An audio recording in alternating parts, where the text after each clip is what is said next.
So we talked about seated good mornings being, for us, more of a weighted mobility movement, right?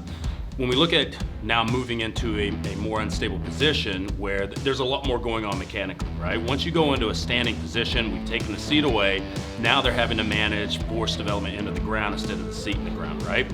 So let's talk a little bit about how to set up standing good morning, and let's talk about the differences between like foot spacings and things like that.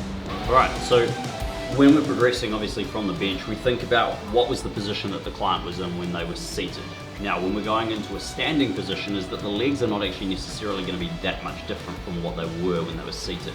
But the positioning in terms of where they actually are going to be pushing through the hips, when they're pushing that hip back, we want to be keeping, it's not like an RDL where most people are not going to, again, have a huge amount of range. So we want to be actually trying to push the hips back as much as we can, keep a lot of weight onto those heels, focusing on getting a big stretch through the hamstrings and glutes, and then actively driving through hamstrings and glutes to pull yourself back up.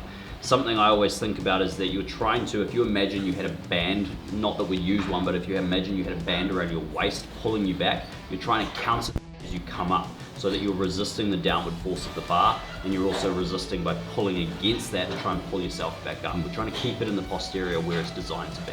I think too, like when we're looking at RDLs and looking at good mornings as well, one of the things we need to be cognizant is that the shins are either staying completely vertical or that they're moving behind the ankles, right? So when we're doing these movements, it's where you'll see a lot of people go into a good morning, they turn it more of like a good morning squat.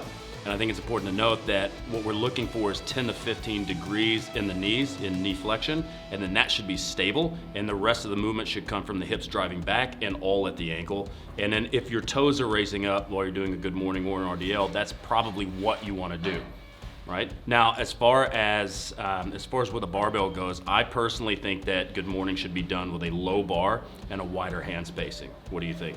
Now, for me personally, I don't have the range through my shoulders to try and get into a low bar good morning, so I'm going to use a safety bar. Otherwise, another variation I also like is, especially if someone's starting out learning that movement, is I'll give them a plate and I'll teach them just how to hinge effectively that way, just because that way we're now getting a front-loaded position, but we're in a safe position where they're actually hugging the plate as they push back. Good answer. One thing that I cannot stand when I see people doing high bar good mornings, it doesn't make any sense. As you go down, where's the bar going to go?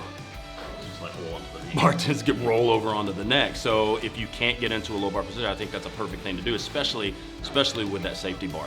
As I said, that keeps the bar from rolling around.